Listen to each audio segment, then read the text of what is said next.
Chapter 439. A Simple Spell. Just as Vincent hesitated over whether to end the girl's suffering, something unexpected happened. A cold, trembling little hand, using its last ounce of strength, grabbed the hem of his robes. Vincent instinctively lowered his wand and looked down. Amy didn't raise her head. Her unfocused pupils rolled. Her lips moved, forcing out almost inaudible, broken gasps. "Save me." It wasn't an attack or an attempt at resistance, only a dying plea. The raw instinct to cling to life in the face of utter despair. She had seized the only thing within reach, like a drowning person clutching a piece of driftwood. Vincent gave a rueful smile. He had never been good at refusing requests, especially not from a child. For a moment everyone, serious, Lupin, moody, stood silently watching him. No one else could make the decision. "What should I do? Is there any way?" Vincent wondered. As if to urge him, the obscurus trapped inside the silver light cage flared again with terrifying force. It slammed against the inner wall, making the silver-white barrier vibrate under the strain. "Vincent," Moody warned, eyes fixed on the wavering cage. "I'm not sure this will hold." Vincent sighed and slowly raised his wand. His Patronus, an imposing tree of wisdom, glimmered briefly in the air, powerful yet useless against the obscurus. It couldn't control the thing. An obscurus active outside the body would continually drain its host's life, so even if it were restrained, Amy might still die. What he needed now was a spell to return the obscurus to her. The problem was he didn't know which spell could do that. His mind was far from calm. Tension buzzed in his ears, his thoughts in disarray. So he let instinct take over. Without consciously deciding, he flicked his wand and spoke the first charm that came to mind. "Impedimenta." The word left his mouth, and everyone froze for a heartbeat, Vincent included. Then relief washed over him. Even he hadn't expected that particular spell, but somehow he could already see what would happen. A translucent silver rope shot from the tip of his wand. He drew a graceful circle through the air. The rope moved like a living thing, reaching toward the raging obscurus. One end wound precisely around the seething dark energy, and the moment it touched, split into countless fine threads of light that encased the shadow. The obscurus writhed, but the light strands held firm. Under their constraint, the violent dark energy began to compress and condense. Slowly, the other end of the silver rope drifted toward Amy, curled gently around her arm, and Vincent flicked his wand again. The rope tightened with a soft hum. The mass of dark energy trembled under the pull, but could not resist. It was drawn inch by inch toward her. When the obscurus touched Amy's skin, it flowed into her arm like smoke, seeping into the girl without leaving a trace. Amy gave a small whimper and sagged, sinking into a heavy, dreamless sleep. The silver rope dissolved into specks of starlight that scattered and vanished. The living room fell into a deathly silence, broken only by the uneven rhythm of Amy's breathing. "It's done," Vincent said, shrugging as he exhaled. "For now." A cold draft had slipped into the house. Weasley was the first to move. She stepped forward and cradled Amy, summoning a thick wool blanket and wrapping the girl in it. "So, what do we do next?" Lupin asked, at a loss. Sirius looked around the ruined room and sighed. "At least we need to fix the house first." "Creature?" The house elf emerged from under the still-standing section of the staircase where he'd been hiding. His cloudy eyes took in the mess, and he muttered, "Blood traders, bringing more blood traders, ruining the mistress's beloved house." "That's enough, Creature," Sirius cut him off. He didn't want to bother explaining what had just happened. "We need this place fixed now." Creature drooped his ears and bowed stiffly. "As you wish, young master." He snapped his fingers, and the scattered bricks and stones began to lift and crawl back into place, though very slowly. Just then, footsteps echoed from the half-broken front door. Dumbledore stepped calmly over the threshold. "Good evening, everyone. What's—" He didn't finish before the remaining half of the door gave way and collapsed, raising a cloud of dust. Dumbledore brushed the dust from his robes as if it were nothing, and let his gaze sweep across the room until it landed on Vincent. "What trouble have you caused now, Vincent?" he asked, without bothering to hide his exasperation. "You make it sound like I'm always causing trouble," Vincent replied lightly. "But you've certainly arrived at a good time, Professor. We just finished cleaning up the mess." "That doesn't look very clean," Dumbledore said. though with a movement of his wand, the collapsed door snapped back into place. He turned to the others. Ministry representatives are outside comforting the startled muggles. His eyes twinkled, but the meaning was clear. The muggles' memories were being erased. I expect they'll be in to ask questions. Dumbledore's gaze returned to Vincent. Explain. I don't think this was a typical dark wizard attack. Vincent nodded. It wasn't. It was an obscurus. The moment he said the word, Dumbledore's composed face tightened. The calm drained from him, and he repeated, unbelieving, an obscurus? Yes, Vincent confirmed. Dumbledore's eyes involuntarily went to the frail figure in Mrs. Weasley's arms. There was a rare flicker of shock in his expression. He quickly crossed the room and knelt beside them, his gaze fixed on Amy. Chapter 440, The End. Amy looked terrible. Though she lay unconscious, her brow was tightly furrowed, her breathing uneven, and a sheen of cold sweat covered her forehead, as if she were trapped in a nightmare she could not escape. Dumbledore leaned over her, studying the girl's pale face with a frown. An obscurus, he murmured, his tone heavy, and her vitality is terribly low. He knew this condition all too well. Vincent stepped closer, his gaze fixed on Amy.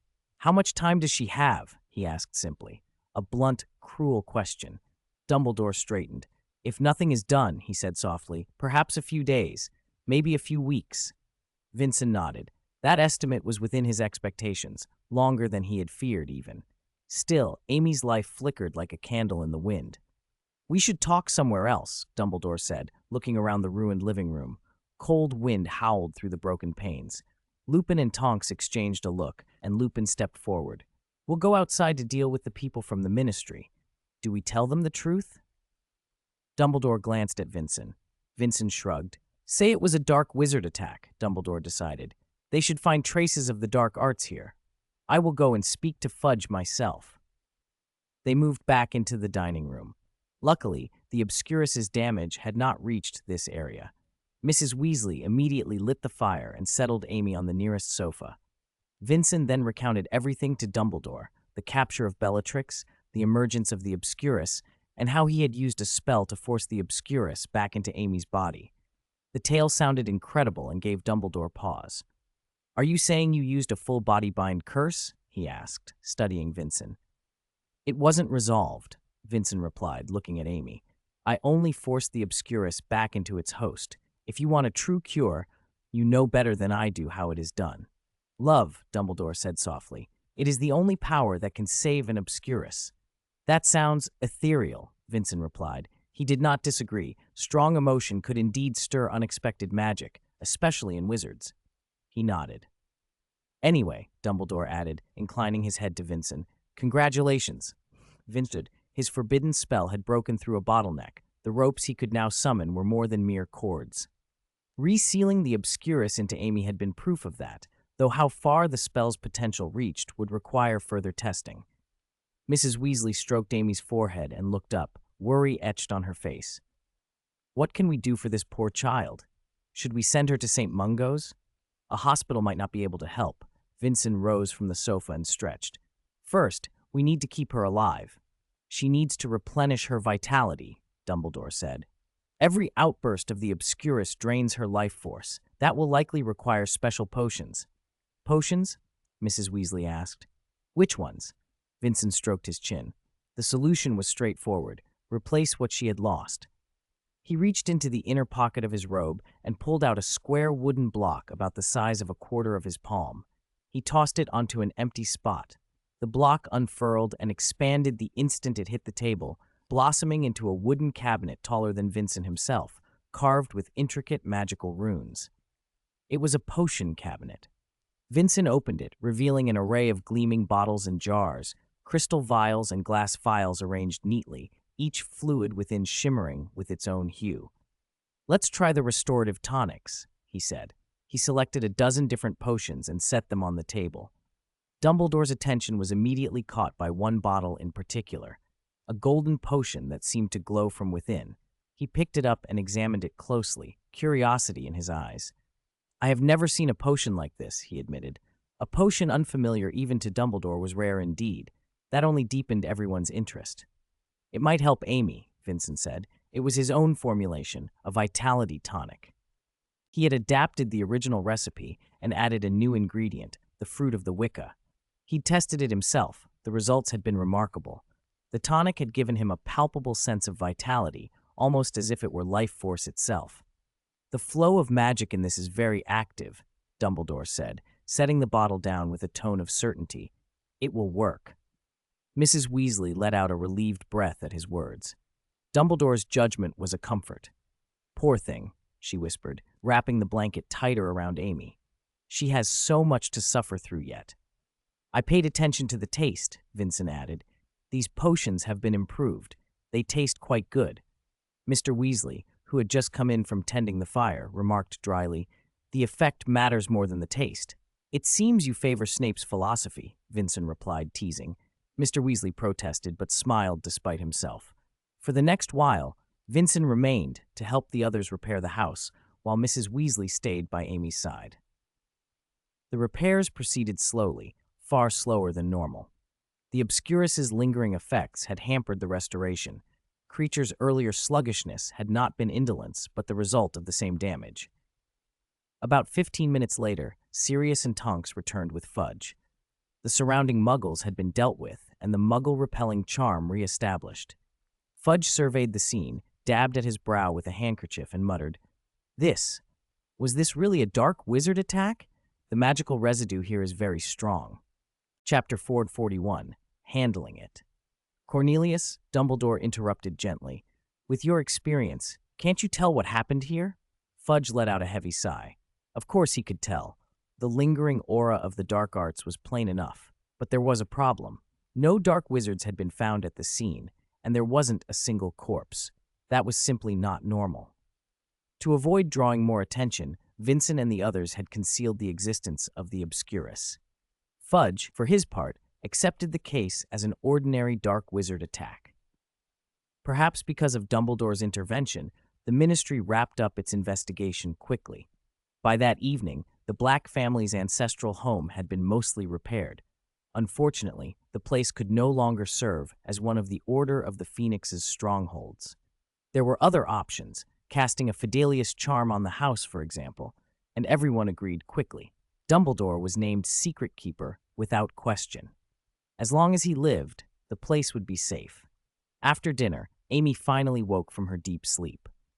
The potion Vincent had prepared had brought color back to her cheeks. The good news was that her emotions were relatively stable. She showed no strange behavior and could communicate.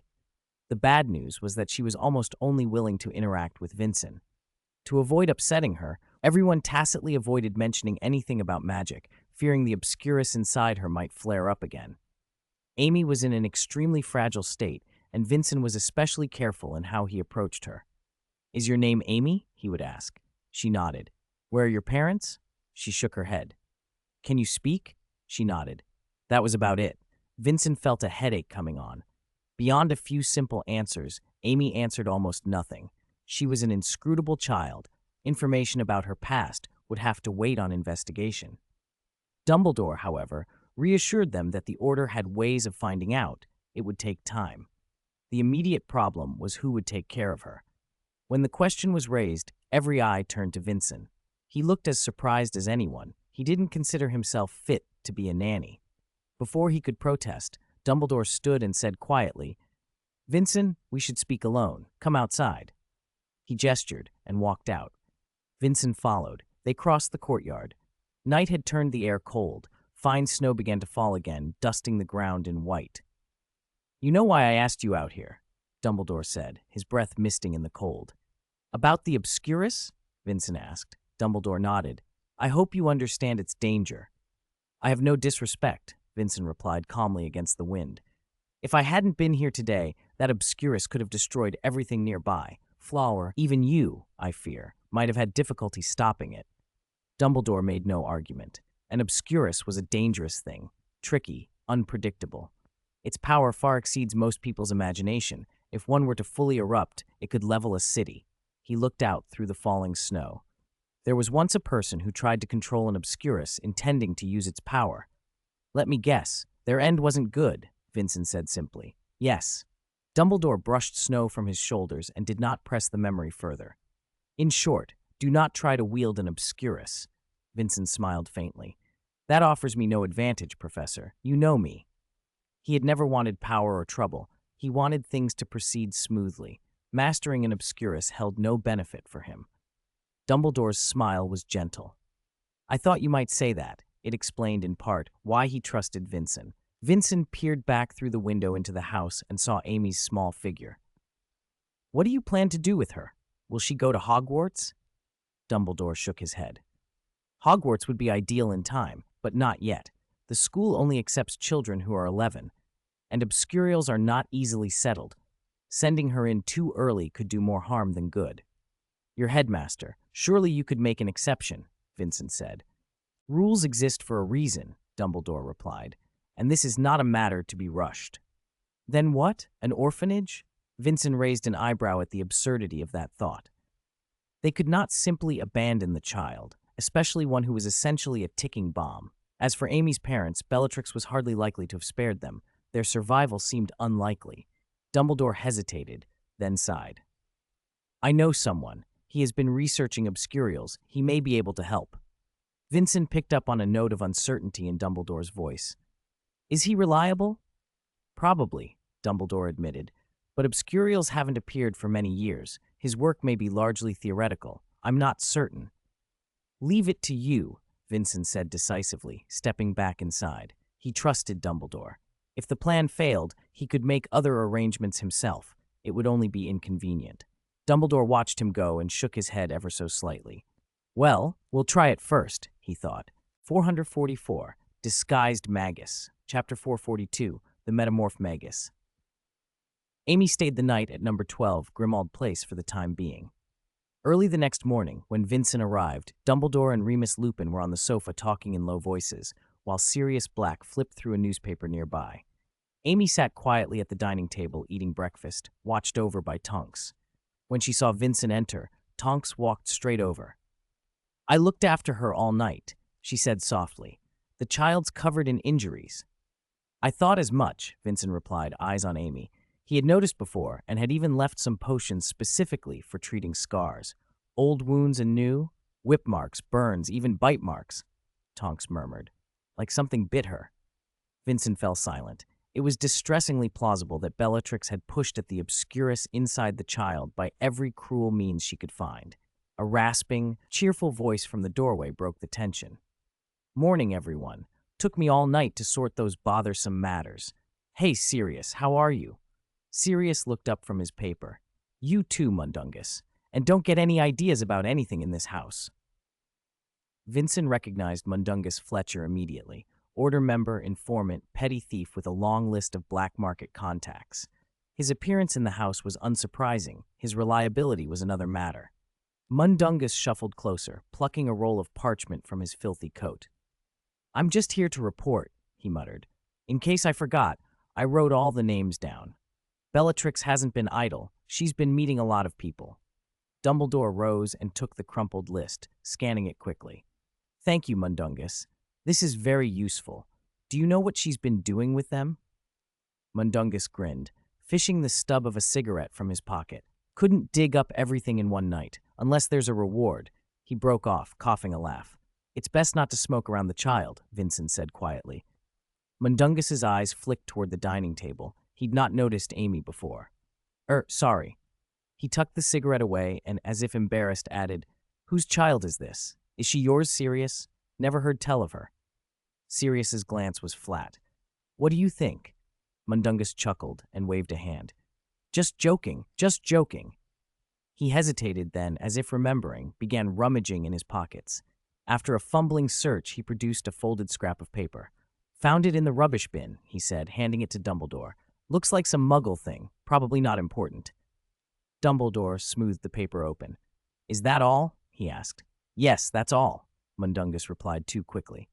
Vincent thought he looked guilty, like someone who'd quietly sold other finds and kept better treasures for himself, but it was only an instinct. Sirius glanced over. What does it say? Dumbledore's face darkened as he read. It's a Muggle orphanage adoption agreement. Silence fell. Is it Amy's? Lupin asked immediately. Dumbledore nodded. The pieces fell into place. Amy had been taken from a Muggle orphanage and adopted, apparently by Bellatrix.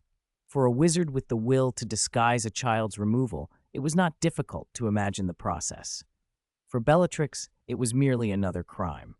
Vincent pictured a lonely child at the orphanage, hiding her magic, then seized by a dark witch and subjected to brutality. The scenario was ugly but plausible. "There's an address here," Dumbledore said, his finger resting on the bottom of the agreement. He looked to Sirius and Remus. "I need you two to visit and investigate thoroughly." "We'll leave now," Sirius said, standing. "Wait," Remus cautioned. "Two strange men turning up at a Muggle orphanage will only arouse suspicion." Vincent offered a practical solution. "Disguise yourselves as officials from the Child Welfare Department. Use the memory charm if needed. It'll be cleaner." Sirius smiled in approval. Simple methods appealed to him. Tonks spoke up, suddenly eager. "Remus and I could pose as a couple looking to adopt. They'd probably welcome us." "They'd just assume you were my daughter," Remus joked. "Don't forget I'm a metamorphmagus," Tonks said proudly. "Changing my appearance is child's play." Sirius studied her. "Can you make yourself look older, like someone Remus's age?" "Easily," Tonks said. She concentrated briefly, and the difference was immediate. Fine lines creased the corners of her eyes. Her jaw softened into the mature contour of a woman in her 30s, and her posture took on a composed, adult steadiness. Her voice deepened slightly with the change. "That's uncanny," Remus said warmly. "Now I see why they fast-tracked you into the Auror office." Sirius nodded appreciatively. Vincent agreed. Tonks's ability would be invaluable for an investigation like this. Chapter 443, The Hog's Head Pub. Dumbledore refused Tonks's request. "Leave this to Lupin and Sirius. We have other matters to attend to." A flash of disappointment crossed Tonks's face, but she quickly recovered her usual brightness. "What would you have me do, Professor?" she asked. "Take Amy with you and follow Vincent and me to a certain place," Dumbledore replied crisply. Vincent's mind turned over Dumbledore's earlier mention of someone studying an obscurus. It was strange, almost unheard of in this age, to have a researcher dedicated to something so dangerous. He felt a prickle of curiosity about who this person might be. They made their way toward Hogsmeade.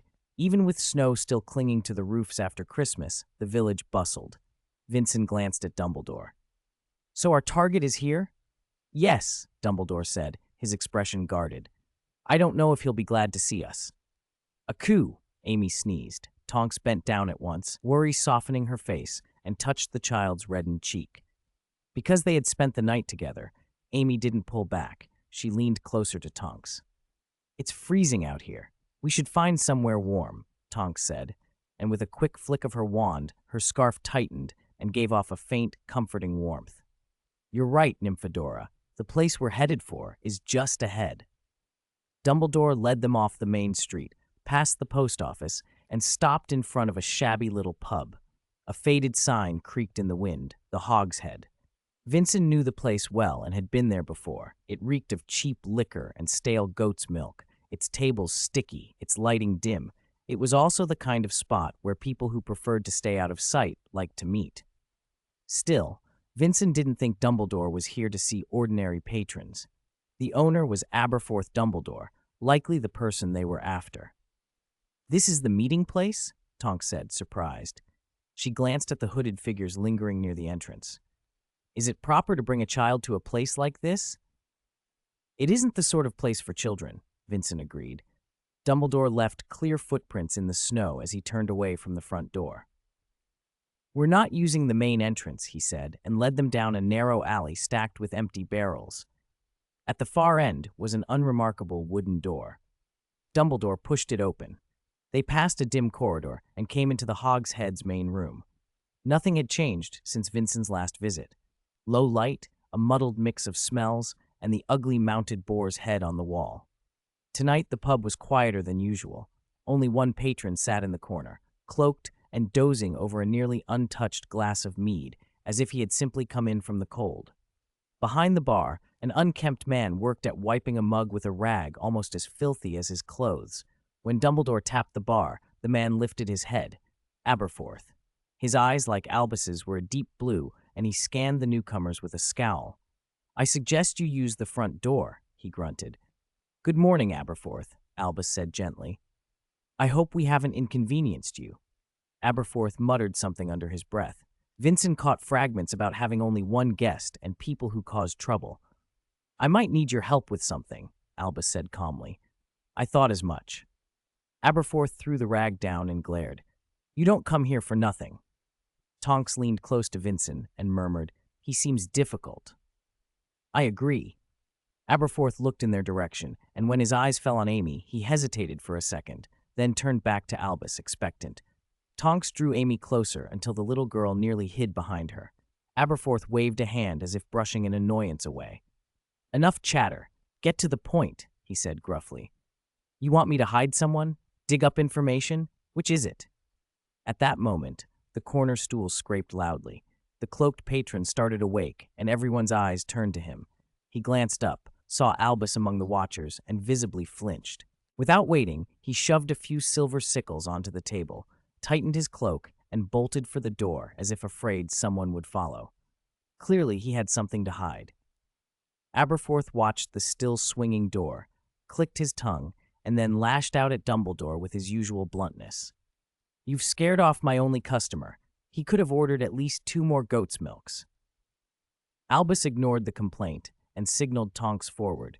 She took Amy's hand and led her up to the bar, the child shrinking back under Aberforth's rough stare. He lingered on her for a moment, then looked at his brother, waiting for an explanation. Chapter 444, Taking Care. Aberforth, Dumbledore said plainly, This is Amy. Aberforth had been about to interrupt, but Dumbledore leaned in and whispered something in his ear. The change was immediate. The bright blue of Aberforth's eyes widened, the lines in his face went rigid, and he turned, staring at Amy as if she were some impossible apparition. Shock and disbelief fought across his features, the way anyone would react when an obscurial stood before them. After a long, uneasy silence, he forced out, in a dry, strained voice, Are you sure? Amy flinched and backed closer to Tonks. To her, Aberforth was just a frightening old eccentric. His intensity unnerved her. I don't know how to prove it to you, Dumbledore said quietly but firmly, but you must understand I am not joking.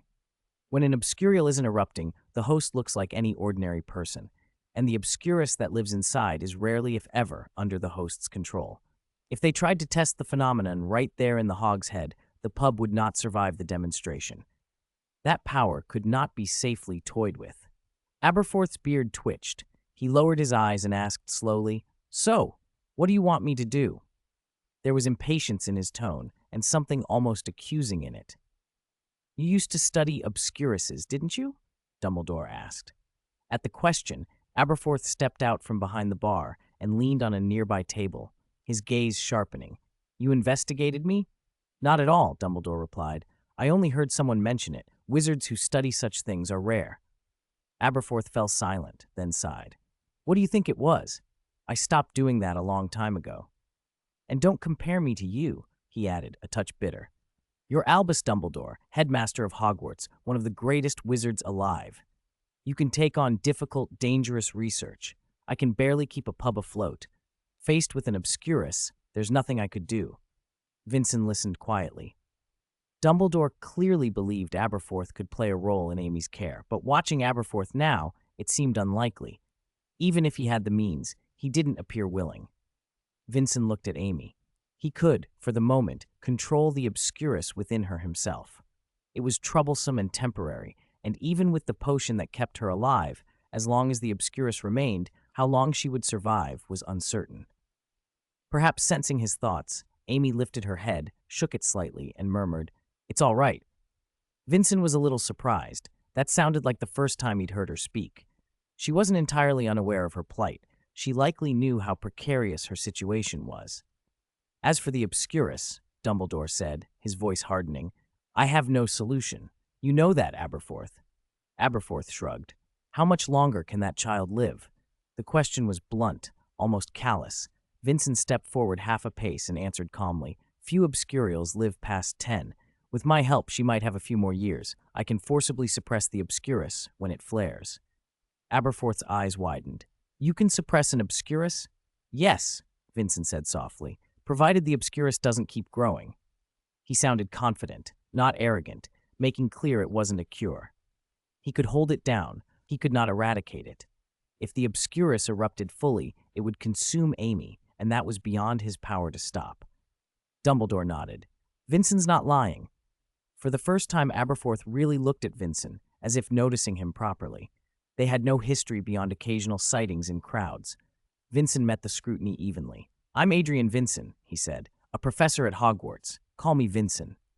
Aberforth narrowed his eyes, studying the man who claimed he could hold back such terrible power.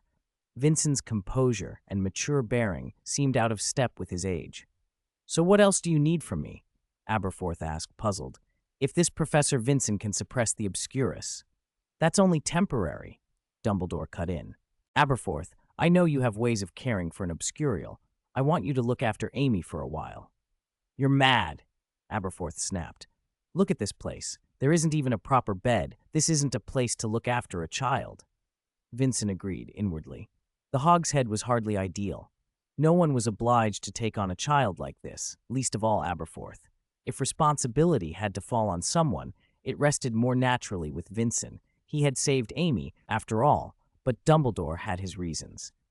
"Hogsmeade cannot withstand the devastation an Obscurus could cause," Aberforth went on, voice low and urgent. "Don't worry," Dumbledore said. "I'm not asking you to shoulder it alone.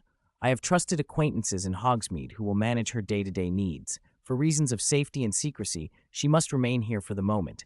You only need to provide a room." Aberforth fell silent, turning the idea over. He had been shaken to his core today, an Obscurial in his pub. That knowledge sat heavy with memories of past disasters. He understood Dumbledore's logic. Keep the girl where a handful of reliable people could watch over her, to keep that power from fallow hands. He had already been through something like this once, long ago. Still, he wondered, not without feeling, why Dumbledore would entrust such a task to him, an exile in his own village, no matter what informal ties he might have to the Order. Chapter 447. Settlement completed. "All right, I agree."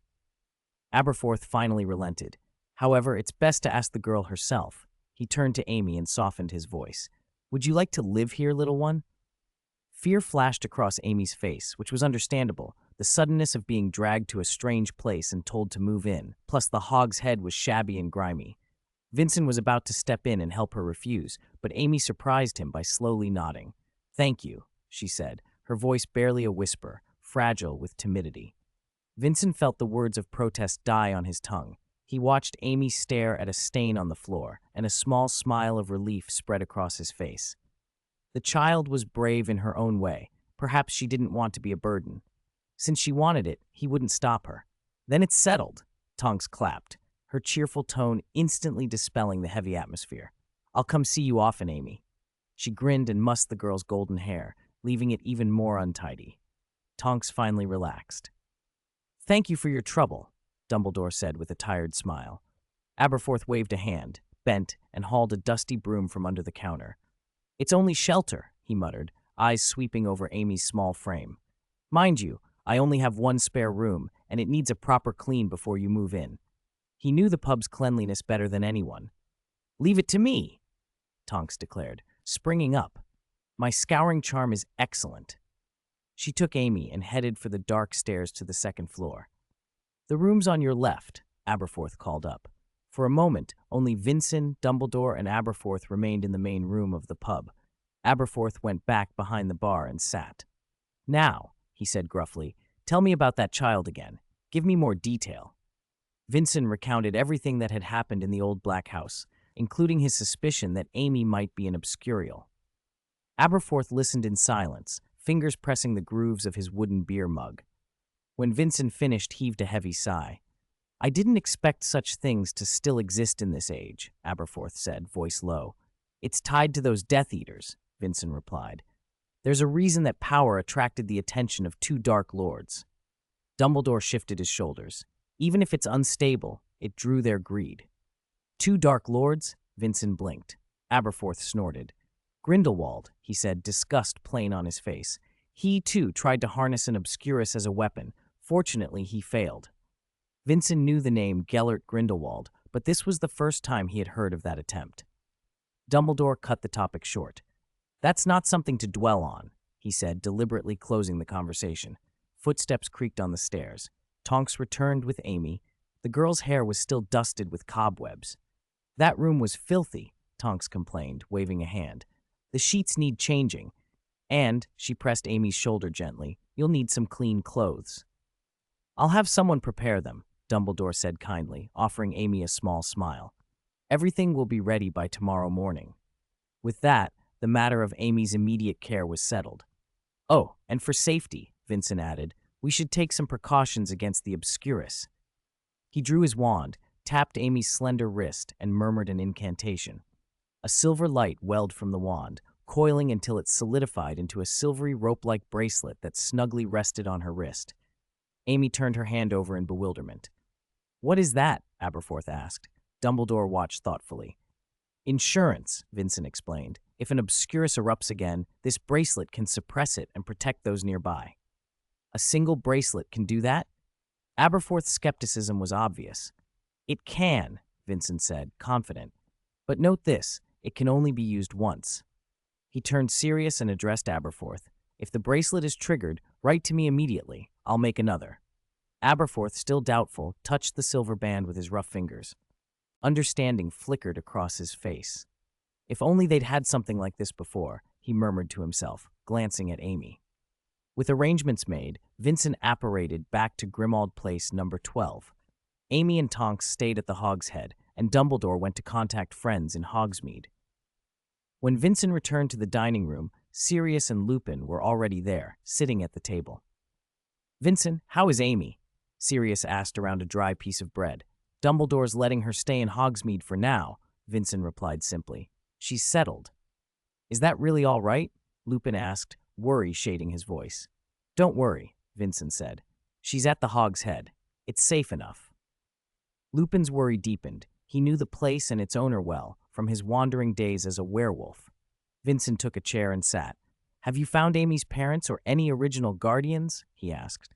The address on the adoption papers is empty, Sirius said, finishing his bread and brushing crumbs from his hands. It's a bread factory now, and the bread's not bad, by the way. Vincent guessed that was the one Sirius had been eating. We searched the area. No one knows where the orphanage moved to, Sirius continued. Someone's covered it up. Finding it again could take time. Chapter 446, Visiting. I think we still need to find a way to search. What if there's news about Lord Voldemort? Vincent suggested. You're right, Sirius said, scratching his head. But it won't be easy. Looks like we're going to be busy for a while. Don't forget we still have a shop to run, Lupin reminded him. Sirius waved a hand dismissively. It's practically closed down anyway. Lupin opened his mouth to argue, then fell silent. They had thrown almost all their energy into hunting Death Eaters lately. The shop had been neglected for some time. It might well be cobwebbed inside. Calling it closed down wasn't far from the truth. Sirius stood, brushing crumbs from his robes. I'll fetch Mundungus. Maybe he can check on the orphanage. He has all sorts of Muggle connections. Lupin looked up in surprise. Haven't you always disliked that fellow? Yes, Sirius admitted, but I have leverage over him. He'll help properly. He gave a cunning smile. I caught him red-handed fencing stolen goods last time. Now's the perfect time for him to repay a favor. That fellow. Lupin sighed helplessly. Vincent thought Mundungus was getting what was coming to him. He wondered why Dumbledore had let him join the Order. Either Mundungus was worse than he looked, or he had some unusual skill worth the risk. After that, Sirius and Lupin left. Vincent stayed at number 12, Grimmauld Place, for the night. The next day, the Christmas holidays were officially over, and the new term at Hogwarts was about to begin, so he had to return to school. In the morning, he apparated to Hogsmeade to check on Amy. The shabby room where she'd been staying had been thoroughly refurbished. Amy lay curled up under clean sheets, sleeping peacefully. Vincent didn't wake her. He stopped only long enough to greet Aberforth at the Hog's Head, then stepped out into the crisp morning air. Glancing at his pocket watch, he realized that even walking slowly, he'd make it back in time for breakfast, and certainly for the first Care of Magical Creatures class. So he decided to take a detour. He paused outside a small, unassuming house at an intersection and knocked on the wooden door. The door opened to reveal a familiar figure. Professor Kettleburn peered at him over a pair of reading glasses, narrow-eyed for a moment, then slapped his forehead in recognition. "Oh, it's you, little Ed."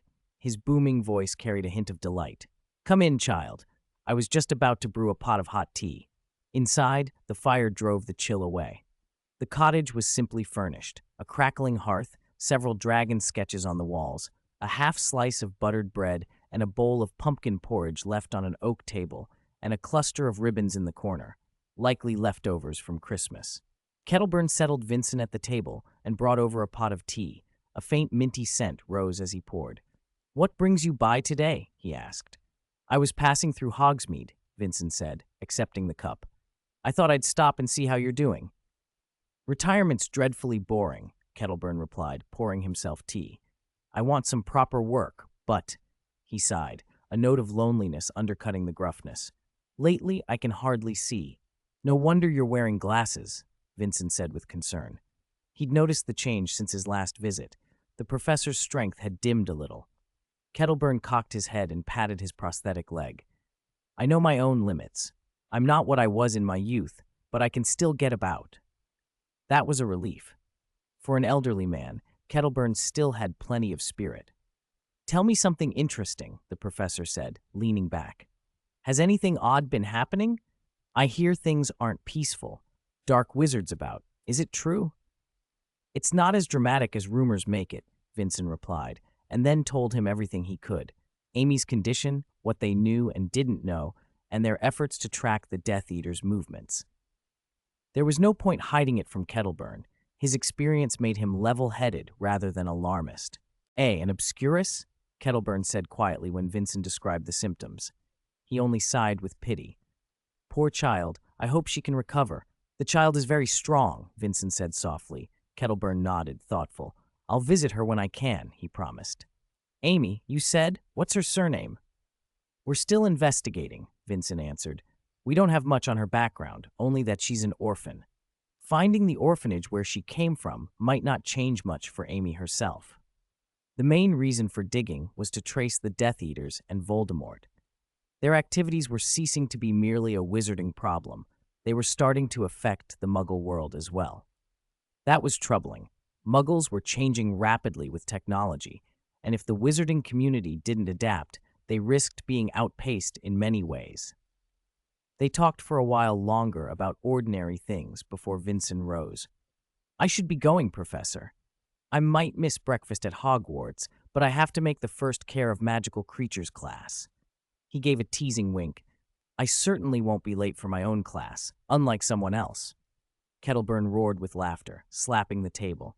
"Don't think I can't tell you're teasing me." He stood briskly and saw Vincent to the door. "Come by whenever you can." 449. Exposure. By the time Vincent returned to the Hogwarts Great Hall, breakfast was nearly over. Still, a fair number of students lingered. Fresh from the end of the holidays, spirits were high. Unlike in the Muggle world, most Hogwarts students loved being at school. For many, the inability to use magic over the break had been torment enough. First years, having only been at Hogwarts for half a year, were especially enthusiastic. Vincent noticed Umbridge immediately. She wore her trademark pink suit and moved with short, brisk steps straight for the Gryffindor table. Only Harry and Ron sat there now, apparently in a heated discussion. Umbridge's expression was smug. Vincent drifted closer to listen. "Good morning, Mr. Potter, Mr. Weasley," she said with an unnaturally composed tone. Harry and Ron froze at the sound of her voice. Harry turned to her coolly. "Is there something, Professor Umbridge?" "What do you think?" Umbridge asked, smiling tightly. "Mr. Potter, tell me, what's today's date?" "January 2nd, Harry replied cautiously. Umbridge's smile widened. "Then tell me, where were you 2 afternoons ago? What were you doing?" Ron gave Harry a quick nudge under the table and mouthed, "We were right about that day." Harry shot him a warning kick and forced his face into an expression of uncertainty. "I don't understand what you mean, Professor," he said, meeting Umbridge's gaze. "We stayed in the dormitory all day. With that snow, who'd want to go out?" Umbridge's smile turned saccharine as she reached into her robe and produced an envelope. "Is that so?" she said, fanning out several photographs and setting them on the table.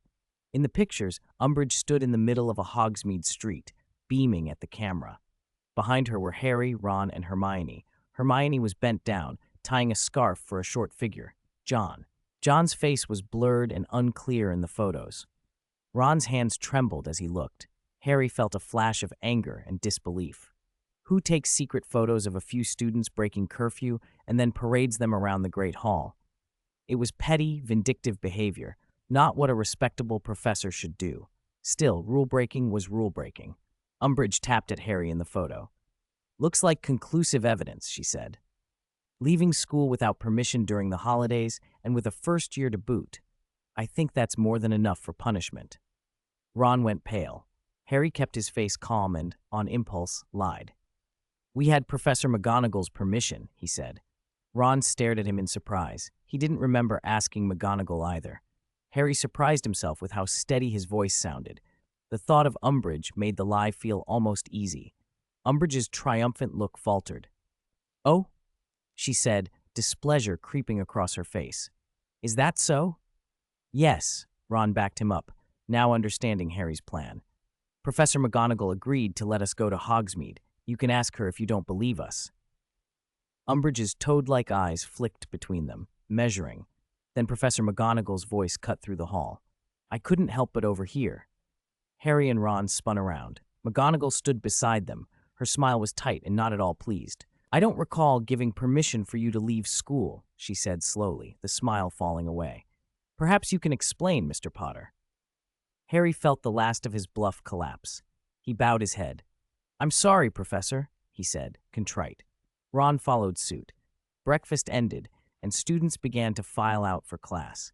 McGonagall's stern expression lingered on the two boys a long moment before she nodded once. "Very well. Since you have admitted your mistake, come to my office this evening, and we will discuss how to deal with this." From the side, Umbridge piped up, eyes gleaming. She had already realized she'd been lied to. "Professor McGonagall, I should be the one to give them detention," she said, venomous. "After all, it was I who discovered their misconduct." Chapter 450, The Volatile Umbridge. "No," Professor McGonagall said crisply. "This is not proper procedure, Dolores. As head of Gryffindor, it is my responsibility to deal with my own house's students." The atmosphere changed instantly. Harry and Ron watched the tense standoff from the side, frozen. It was obvious McGonagall and Umbridge did not get along. In the end, Umbridge backed down. "Very well. Off to class, both of you." McGonagall turned to the boys. "And don't think you've escaped punishment. I will not be lenient." "Yes, Professor." Harry and Ron answered together, relieved as if pardoned. They moved to leave at once. "Also," McGonagall added, "you will bring in everyone who took part. I expect full cooperation." "Understood, Professor," Harry said immediately. Vincent, who had been standing nearby, had watched everything and worked out the story. Harry and the others had gone to Hogsmeade without permission and been caught by Umbridge. They were a handful, but it wasn't a serious offense. Vincent thought they would be fine. "I knew we'd get caught," Ron grumbled as they hurried down the corridor. "I shouldn't have agreed to take John to Hogsmeade." They'd taken John simply to show him the wizarding world. He'd said he was born in a Muggle orphanage, so it had been meant as harmless fun. Compared with Ron's fretting, Harry was calmer. "It's not the end of the world, as long as Umbridge didn't catch us herself," he said. "McGonagall won't make it too hard. At worst, she'll make us clean the trophy room by hand." "That'll still take forever," Ron wailed, then dropped his voice. "Should we tell Hermione and John?" "Of course," Harry said without hesitation. "They were with us. Better we own up than have McGonagall hunt them down. It might help with the punishment." Hermione was already photographed. "We'll talk to John later." They paused outside the Charms classroom. "Ah, potions next," Ron sighed. "What comes after that?" Harry checked his timetable and frowned. Defense against the dark arts. Of course, the two classes they least wanted happened to be back-to-back. Perhaps because it was the beginning of term, Snape wasn't looking to make trouble today, or maybe his mood had simply improved recently. He still watched Harry with those cold eyes, but the gratuitous point deductions had decreased. Even so, the Gryffindors felt tense. The class passed in a charged silence, and everyone breathed easier only when the bell finally rang. "Defense against the dark arts next," Ron said gloomily as he packed his things. "I'd rather have potions again." "You two look unsettled," Hermione said sharply. "What happened this morning?" So Harry told them during the break. Hermione sighed in a way that showed she wasn't surprised. She'd been the first to spot Umbridge earlier. "John's only a first year. I feel bad about him having to do detention. The things Harry did in his first year were much worse," Ron said lightly as they walked. "We'll talk to him at lunch." Harry added that if John resisted, they could decide not to turn him in, but they would tell him the plan. They went into Defense Against the Dark Arts and took their seats. A minute after the bell, Umbridge sashayed in on her small, deliberate steps. "Good morning, class," she sang in that cloying, doll-like voice, setting her textbook on the lectern. "Turn to page 42 of Defensive Theory. Today we will be studying theoretical response strategies for potential threats." "More theory," Ron muttered under his breath. "We need practical training." Harry had heard Ron say that 100 times. Everyone thought the same. Umbridge's lessons were all empty theory, safe and useless, but no one was foolish enough to say so out loud. She was still a professor, after all, with the power to take house points. Harry reluctantly opened the book, Umbridge's own compilation of its author's cautious philosophy. "Mr. Potter," Umbridge's voice suddenly rang out, "you look rather dissatisfied with today's material." Harry jerked his head up. He hadn't done anything but frown. "No, Professor," he answered quickly. "Really?" Umbridge came briskly to his desk. "The expression on your face tells me otherwise." Harry forced himself to be expressionless. "I was concentrating on the reading, Professor." "Contradicting a professor," Umbridge said, the smile on her lips all false sweetness. 2 points from Gryffindor. A ripple of murmurs went through the classroom. Harry flushed with anger. Anyone could see he hadn't spoken. "I was only answering your question, Professor," he began. "Another point," Umbridge said, still sweet, "for an unrepentant attitude." Harry shut up. Umbridge seemed worse than Snape today. Had it been because of the Hogsmeade incident? Of course she was small-minded. Satisfied that she'd silenced him, she returned to the podium. "For the remainder of the lesson, I expect everyone's full attention. Learning is what you should be doing." Ron pulled a face beneath the desk and earned a sharp elbow from Hermione. The class went on in a stifling atmosphere. Umbridge had suddenly become much stricter than she had last term. Anyone who daydreamed or lost focus had points taken away. Ron himself lost 2 points for improper posture. By the end of the lesson, Gryffindor had lost nearly 10 points.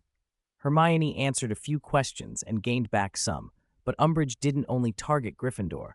Ravenclaw shared the same oppressive treatment. 451, visitors to the House of Requirement. "She's definitely picking on us on purpose." As soon as they left the classroom, Ron gave the wall a furious kick. All because Professor McGonagall embarrassed her this morning. "Or maybe she's gone through menopause," Hermione offered. "Menopause?" Harry gave her a blank look. "What's that?" Hermione hesitated, then explained. "That's what Muggles call it. It means when a woman reaches a certain age, their hormones change and their emotions can get unstable. They get more anxious and irritable." Ron brightened. "Oh, so you used to get like that too, Hermione? Were you affected by—" Hermione's elbow found his ribs with perfect aim. "Ow!" Ron yelped. "I was only joking." "Cut it out," Harry said, breaking up their squabble in the corridor. "Come on, let's go eat. We still need to try to find John afterward." At lunchtime, the three of them searched all over Hogwarts, but couldn't find John anywhere. He hadn't even shown up in the Great Hall. "Maybe he's in his dormitory," Hermione suggested. "We can't very well go into the Slytherin dorms to look," Ron pointed out. John wasn't popular in Slytherin, barely an acquaintance, and he had more than a few enemies. Over lunch, Harry also heard from a Hufflepuff that Umbridge had docked points from Hufflepuff and Slytherin students as well, even from the younger years. "What is she doing? Trying to assert authority?" Ron grumbled. "Her voice doesn't make anyone respect her. She should take lessons from Professor McGonagall." "At least no one dares slack off in McGonagall's class," Hermione agreed. The trio spent the afternoon complaining about Umbridge, but by evening they still hadn't found John, and he wasn't at dinner either. Before going to Professor McGonagall's office, they planned to rest and talk in the Room of Requirement. It had nearly become their secret base. They could get a comfortable common room there, without having to fight for armchairs like in Gryffindor Tower. And it was quiet. To find it, you had to walk back and forth 3 times in front of the bare patch of wall on the 8th floor while concentrating on the room you needed. Think common room, and it would be a common room. It was incredibly convenient. Just as Ron was pacing back and forth for the second pass, Harry felt a sudden prickle of unease. Wait, stop, come here. He grabbed Ron and Hermione's wrists and pulled them behind a suit of armor in the corridor's shadow. What is it? Hermione whispered, puzzled. Shh! Harry pressed a finger to his lips and fixed his gaze on the blank wall. I think there's someone in the room of requirement. A moment later, a familiar door began to form in the stone, and with the soft sound of hinges, a short figure stepped out. Harry kept his head bowed and his body hidden in the armor's shadow. Who is it? Ron whispered so quietly, Harry almost couldn't hear him. Footsteps moved down the corridor, getting closer. Then a familiar voice called, Potter? John? Harry let out the breath he'd been holding and stepped out from behind the armor. It was you all along. We've been looking for you all day. John stood in the middle of the corridor and stared at them, puzzled. What's going on? Harry told him the whole story. He was surprised that John, who'd only been at Hogwarts for half a year, knew about the room of requirement. John smiled faintly. I heard from a house elf, he said. They told me there was a magical room on the 8th floor that could become whatever you needed. House elves tell you things like that? Hermione asked. She knew more about house elves than the others. John shrugged. They don't turn down most requests from students. Harry then told him that Professor McGonagall had summoned everyone who'd gone to Hogsmeade to her office that evening. You were found out? John asked, as if he'd expected it. Harry shifted awkwardly. After all, John had been the one they invited along. Probably. Maybe not, but you should be ready either way. John sounded casual. It's fine. I'll come. Harry felt a little lighter. Detention usually means cleaning out a storeroom or something. No big deal, Ron added, clapping a hand on John's shoulder. My 2 older brothers used to get detentions like that all the time. Harry hoped the twins wouldn't overhear that remark. By the way, he asked, turning to John, what were you doing in the room of requirement? Did you get into trouble? Do you need help? John shook his head. Nothing like that. I just wanted somewhere quiet. Harry started to press, but Hermione tugged his robe gently. Don't ask. It's John's business. Harry understood. John was a Muggle-born orphan in Slytherin, a difficult position at a house that prized bloodlines. He probably didn't feel welcome in the Slytherin common room. Wanting a peaceful place to be was reasonable enough. They walked together to Professor McGonagall's office. As Harry had hoped, the punishment was nothing severe. They were to clean out a storeroom every evening for a week, no magic allowed. None of them protested. It was unpleasant, but a fair outcome, and at least they could all face it together. Chapter 450. The candidate Harry and his friend's detentions only lasted a week. It was hardly a big deal. Cleaning felt trivial compared with what was happening in another quarter, Umbridge's defense against the dark arts class. That week she had, for reasons no one could fathom, gone mad in class, singling out students and docking points left and right. Harry still couldn't make sense of her motive. Was she trying to assert authority, or just display power in front of the pupils? Either way, it was ridiculous. The only beneficiary was Umbridge herself. The rest of the school reacted by clamming up. Nobody wanted to risk losing house points, so everyone forced themselves to sit through her inanities. After paying attention, Harry only felt the absurdity more sharply. When facing a potential threat, the safest and most appropriate action is to cast a standard distress spell and await the arrival of authorized ministry personnel, Umbridge had lectured that week. Any attempt to deal with danger independently is extremely irresponsible. Harry had never heard of a standard distress spell. He'd never even heard the phrase. And wait for the ministry? If the danger were Voldemort himself, the killing curse would have finished them long before anyone arrived. The content of the lesson hardly mattered, though. What mattered was the arbitrary point deductions, and the students' resentment was snowballing. Eventually, the matter reached the staff room. Professor Wisen was not exempt from complaints. A few students who liked him asked him to intervene with the lawless professor. He found the whole situation awkward.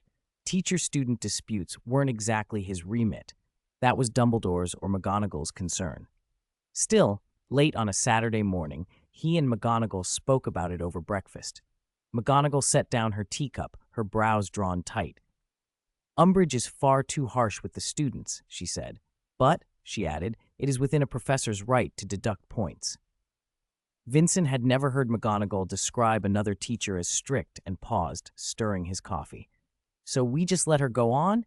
This will make the students miserable and could lead to resentment, maybe even open revolt. He waved his hand as if to excuse his own alarm. Perhaps I'm exaggerating. Has there ever been a large-scale student protest against a professor at Hogwarts? McGonagall asked, frowning. The thought sat uncomfortably in the air. Vincent recalled vague historical precedents. McGonagall's expression hardened. Hogwarts has had its unpleasant disputes before. Don't worry, I will make sure it doesn't get that far. If it ever did, I would stop it in time. Vincent, curious, asked, What does Professor Dumbledore think of it? McGonagall smiled slightly. I mentioned it to Albus. He asked me to speak with you. He hopes you might talk to Umbridge. You want me to talk to her? Vincent looked up, surprised. What does this have to do with me? McGonagall adjusted her glasses and said, with a seriousness that left no room for joking, If teacher-student relations are going to head toward open protest, someone must calm things down. You are the best choice, Vincent. She let the implication hang between them. After all, you are Albus's chosen candidate for the next principal. Vincent blinked. That came out of nowhere. He had heard rumors, everyone had, but the thought of becoming headmaster was daunting. I'm not ready, he protested. Professor McGonagall, you've got decades before you need to worry about retirement. This is too soon. McGonagall's smile didn't fade, but there was a sharpness in her eyes. Time passes faster than you think, Vincent, but first, we must deal with the problem at hand. Vincent shrugged and offered a weak, good luck then. In the end, he did nothing. The following week, as January rolled on, the students' resistance to Umbridge hardened into something like a Cold War. Every defense against the dark arts lesson felt like a potential battleground. Tensions hung in the corridors. On Thursday, as Harry passed the defense classroom, he noticed an unusual pair through the doorway, Professor Umbridge and a small first-year he didn't recognize. Curiosity propelled him to slip around the corner and listen. Umbridge was holding a thin, gray-covered volume and scolding the boy. As a Slytherin, you should know how to follow the rules, she said, tapping the book. No other textbooks are allowed in my class. The boy, John, Harry realized, a first-year, ducked his head. Yes, Professor. Then tell me. Umbridge opened the book and looked at it with an expression of disgust. Who gave you this? It's hardly suitable for someone your age. My library loan, John replied quickly, from the restricted section. The words made Harry's heart jump in his hiding place. Restricted section? John was only a first year. Those books were not for young students. John raised his eyes respectfully. Professor Vincent gave me the slip. I'm interested in this subject. For a moment, Umbridge's face froze. Vincent, she murmured. Yes, John went on, oblivious to the flicker of suspicion in Umbridge's eyes. Professor Vincent asked me to bring the book to him tonight. Since you're here, Professor, could you hand it to him for me? Umbridge's expression contorted into a smile that didn't reach her eyes. After a tense beat, she shoved the book back into his hands. Since Vincent approved it, never mind, but don't let it happen again. John bowed perfectly. Thank you, Professor. Utterly composed, he took the book and left. Umbridge glared after him for a heartbeat, then turned and walked away briskly. Chapter 451, John's Anomaly. When Umbridge's footsteps finally faded down the corridor, Harry stepped out from around the corner and asked, concerned, Are you all right, John? John paused when he saw Harry, then shook his head. I'm fine. Umbridge caught me reading another book in class. That wasn't fine, Harry thought. Everyone knew how volatile Umbridge had been lately. If John antagonized her now, she would single him out relentlessly. Be careful, Harry murmured. If you can, don't pick fights with her right now. She'll be gone next term, and I don't think it'll end well for her if this escalates. John gave a wry smile. Voldemort's curse, right? Harry smiled faintly. Some things didn't need saying. His gaze dropped to the book in John's hand. Speaking of which, he said, a little puzzled, I overheard, well, I wasn't intentionally eavesdropping. You said Professor Vinson let you into the restricted section? John nodded. Professor Vinson's easy to talk to. He is, Harry agreed. To be honest, Vinson was one of the more reasonable professors at the castle. He seldom refused students' requests, especially to promising ones like John. Harry himself had used Vinson's help to access the restricted section before. The professor never seemed worried about what was being taken out. What did you borrow? John flipped the book so Harry could see the cover. On the dark gray front, in small print, were the words, How to Make Your Soul Stronger, Antoinette. That's an interesting topic, Harry said softly, but I don't think it's suitable for first years. Antoinette was probably an author's name, not a famous witch or wizard, Harry guessed. But the soul, that was an extremely deep subject, one with no obvious entry point even for someone well-read. John agreed. It's not suitable. I was just curious, picked it up at random. I can't make head or tail of it. He opened the book and showed Harry the pages. Unfamiliar ancient runes and dense ritual diagrams filled the sheets. Even Harry felt a little dizzy looking at them. John wasn't lying, and had no reason to. If that's all, I'll be going, Harry said after a moment. See you at the assembly the day after tomorrow, John. Goodbye. Just as Harry turned to leave, there was a dull thud behind him. He spun around and saw John on the floor, suddenly pale. It happened in an instant. John! Harry dropped to his knees. What's wrong? No, I'm fine. John pushed himself up before Harry could touch him. Just a bit of low blood sugar. Low blood sugar? Do wizards get that? Sensing Harry's confusion, John steadied himself against the wall. I skipped breakfast. I'm a bit lightheaded. There's still one class before lunch, Harry said. Maybe you should go eat something. John nodded and walked toward the great hall. Harry watched his unsteady figure go, worried, but let him be. He wouldn't fall down the stairs, would he? John rounded two corners and sat on a step, breathing hard, muttering, This body won't hold out much longer. At some point his eyes had grown cold. 2 tense weeks passed. Time moved into February. The weather warmed a little, a few sunny days appeared, but the students' resentment toward Umbridge only intensified. She seemed triumphant, reveling in her control, striding through the castle with an air of triumph. While eating breakfast in the Great Hall, Professor Vinson could hear students whispering her name. The comments were rarely polite, and if voiced openly, might even have required censorship. The students' anger had clearly reached a boiling point. It looked like a show was coming. Then the owls arrived. Time for the Daily Post. An owl circled above Professor Vinson and dropped a letter at his place. Inside the envelope was a single scrap of parchment with one line, Meet at 5 in the evening in Hogsmeade at the Hog's Head. There was no signature, but the scrawled handwriting could only be Sirius's. Vinson folded the note calmly and slipped it into his pocket, finishing his breakfast. He didn't know what Sirius wanted. Reaching out on a regular school day suggested something urgent. At 5, the sky had not fully darkened when Professor Vinson pushed open the Hogshead's creaking door. Several tables were occupied. Aberforth stood behind the bar with his usual stern look, glancing briefly at Vinson before returning to his tasks. In the corner, 2 hooded figures sat hunched in familiar poses. Their builds and posture gave them away. Sirius and Lupin, though they were trying to be discreet. Over here, Lupin said, nodding toward them. Vinson took the seat opposite. So what did you want? He asked without preamble. We found the orphanage's address after it moved, Lupin said, blunt. Vinson raised an eyebrow.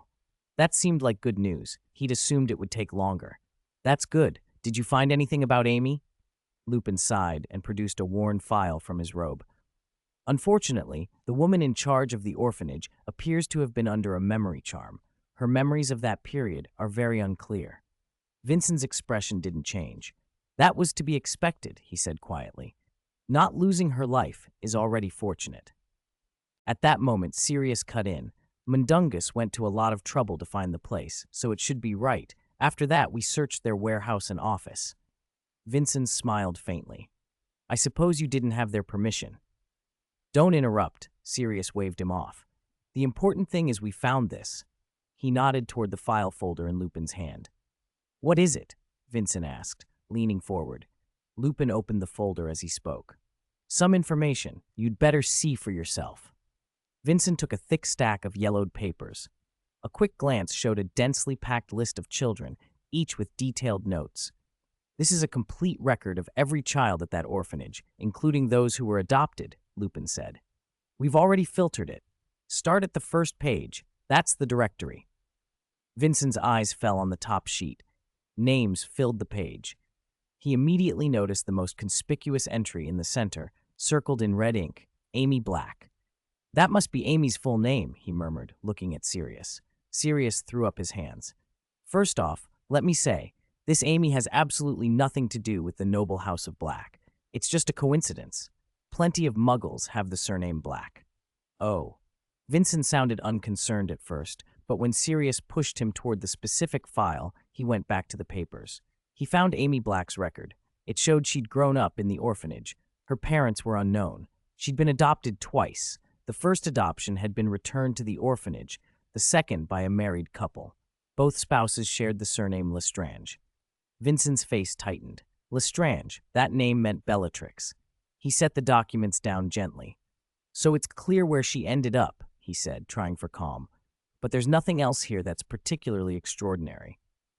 A small relief settled over him. Amy's background might be sad, but it wasn't complex, an ordinary muggle-born girl who'd become an obscurial for some unknown reason.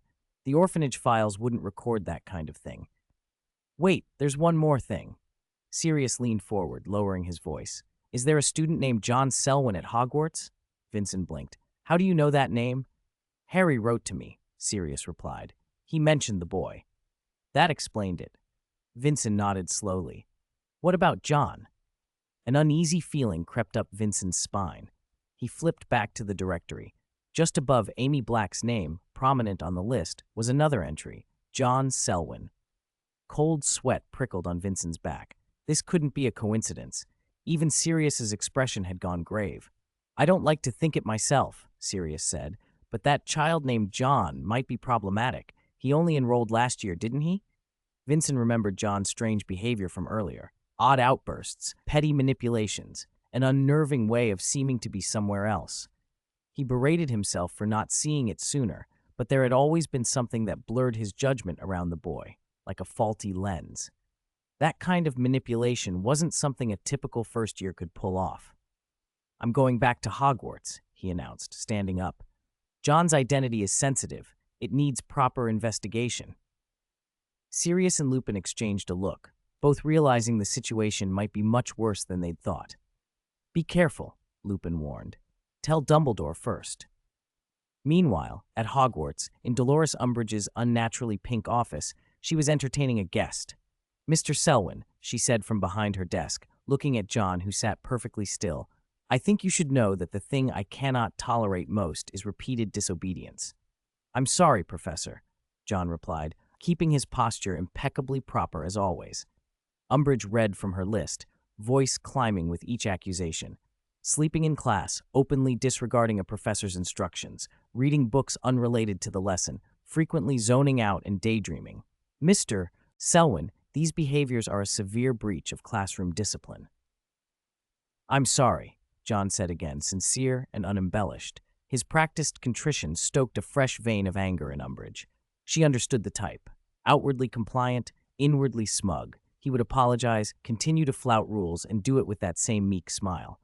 He was only a first year, and while some teachers might overlook inattentiveness, she would not. She had worked too hard to establish her authority to tolerate such open defiance. She needed to make an example of him. John sat with his hands folded, expression still composed, though a cold glint flashed across his eyes for a moment. Umbridge, busy savoring the thought of punishment, didn't notice. She cleared her throat and adopted a lofty tone.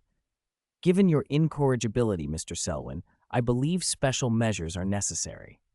Special measures? John asked calmly. That's right. Umbridge produced a roll of parchment from her drawer and, with a false smile, handed him a quill. You will use this special quill to copy the sentence, I must obey classroom discipline, until I believe you have truly recognized your mistake. 455. Tragedy caused by a quill pen. After Dolores Umbridge finished speaking, she felt a vague flutter in her chest, so fleeting she assumed it was only her imagination. John silently handed the quill back. Very well, Professor, he said evenly. As you wish. She studied him for a moment, pleased by his compliance. You will copy for an hour after class every day, she said. Tomorrow I shall display your work for the class to inspect. I trust this will teach you a lesson. And write neatly, she added. John bowed his head and began the monotonous task. The quill scratched across the parchment in a steady mechanical rhythm. Umbridge sat nearby, marking homework. She picked up an essay with the name Harry Potter scrawled at the top. After a quick glance at the content, she twitched a lip and carelessly penciled a C. Very sloppy, she murmured, the name tasting like disapproval on her tongue. At the sound of that name, John froze. The quill in his hand began to tremble. The tip jolted, and with a sudden, precise motion, it plunged into the back of his left hand, tearing a long, thin gash. Dark crimson beads welled and were absorbed oddly by the quill's nib, even staining the feather bright red. Umbridge watched, and a peculiar smile spread over her face. It's all right, dear, she cooed. A small punishment for carelessness. It will sting, but it will heal quickly. She choked off mid-sentence.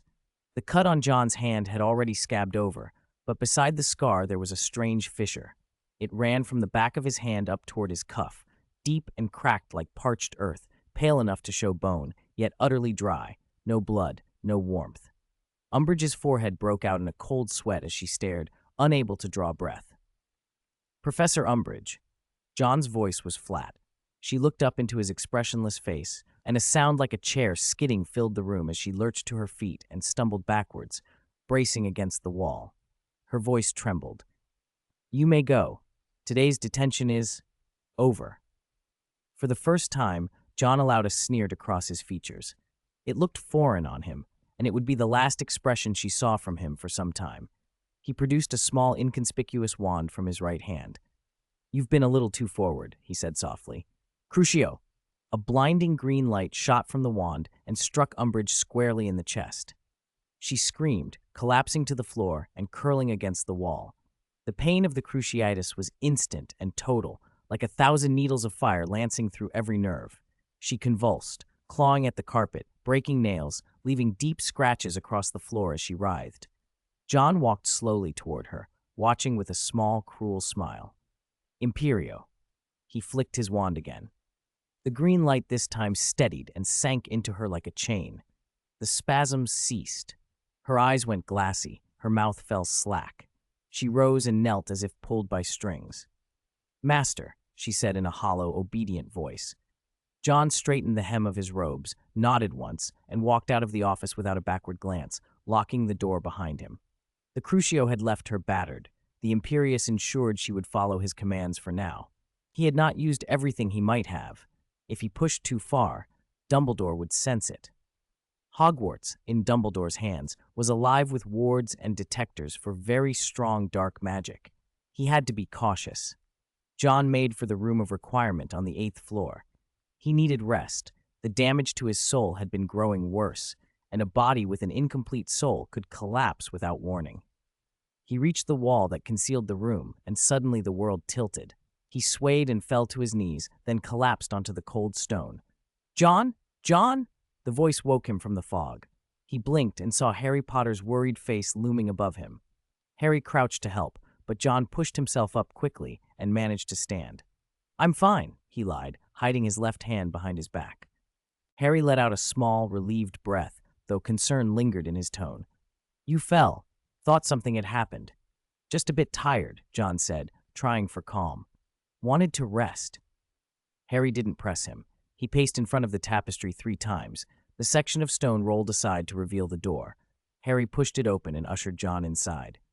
The room of requirement had become a warm, comfortable common room with a hearth, soft carpets, and several inviting sofas.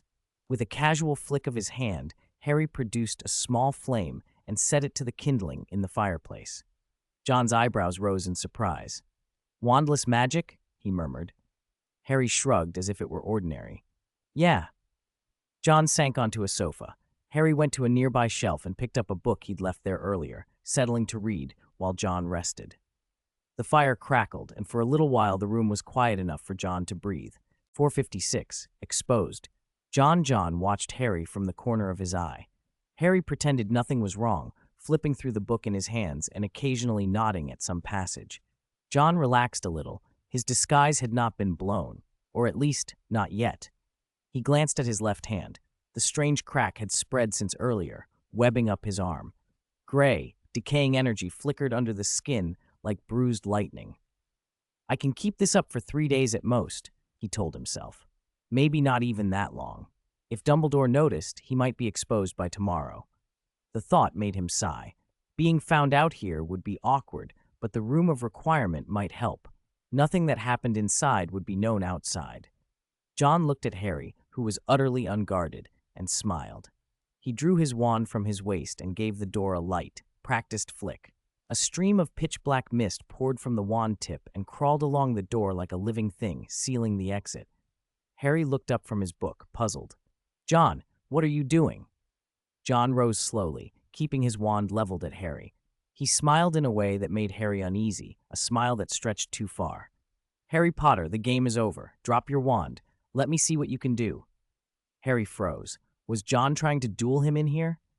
The scar on his forehead flared painfully, an old, bitter heat, and he knew what that meant. His wand shot from his sleeve into his hand. "Who are you?" he demanded.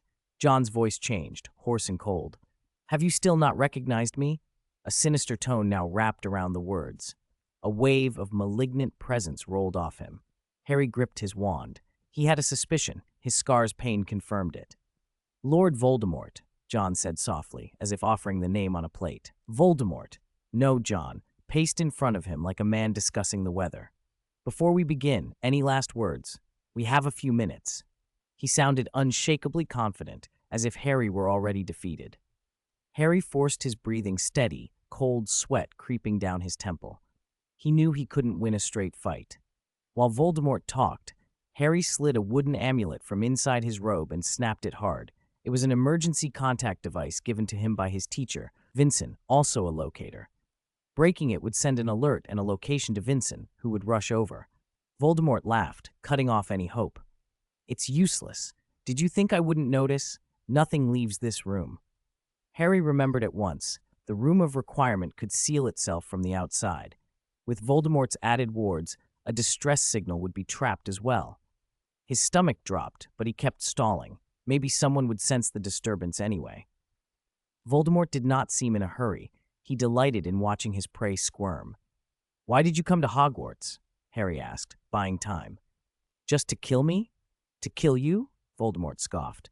"That's a side note." He lowered his wand, and as though he had been waiting for the topic, began to speak with a fanatical intensity. "Do you understand, Potter? For a wizard, the soul is everything."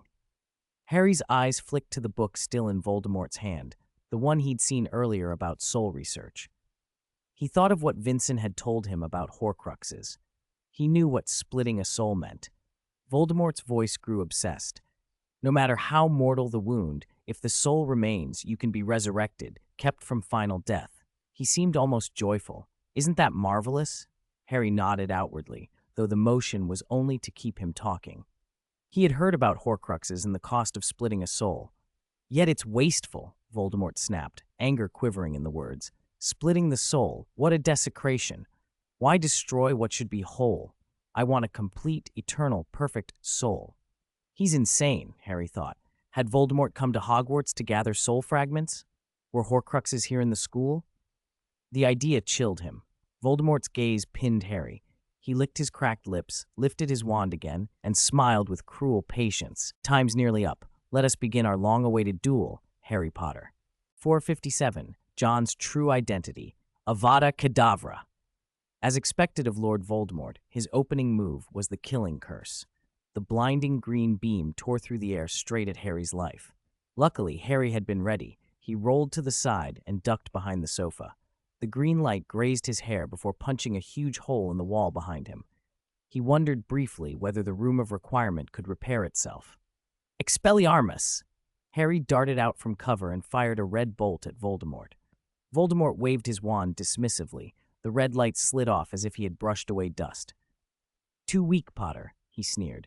5 years at Hogwarts, and that's the best you can do? By his 5th year, Voldemort had already studied every dark art in the school library. Expelliarmus, what use was such a trifle? Harry said nothing and tried again. Expelliarmus! Another red bolt shot out, only to be casually deflected.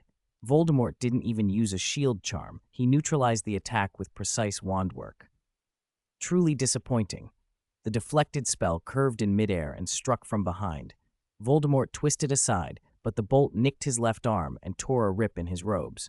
Harry gasped at what it revealed. Voldemort's arm was webbed with cracks, some shallow, some deep like a shattered shell.